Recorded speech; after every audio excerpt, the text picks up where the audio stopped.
आज के ताज़ा समाचारों के 4 घंटाल गांव में 2 व्यक्तियों के कारण लगी आग।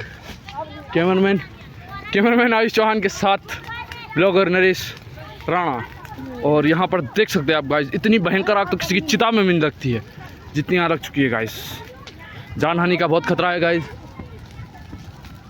आप सभी से निवेदन है, ग्राम घंडल गांव वासियों से मेरा निवेदन है कि जल्दी से जल्दी आग पर नियंत्रण करने के लिए सब यहाँ पे उपस्थित होने का कष्ट।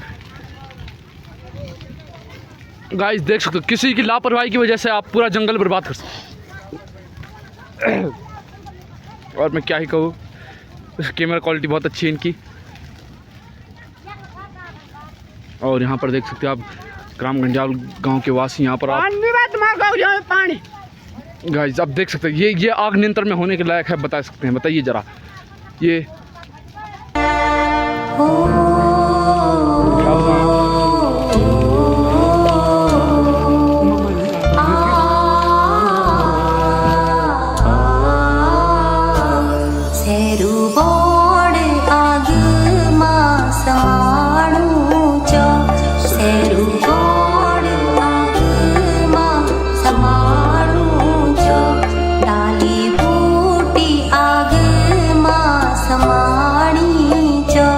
डाली बूटी आग मां समाणी च कौन पंछी आग मां समाणा च कौन पंछी आग मां समाणा च सेरू गोड़ आग मां समाणू च सेरू गोड़ आग मां समाणू च।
मेरी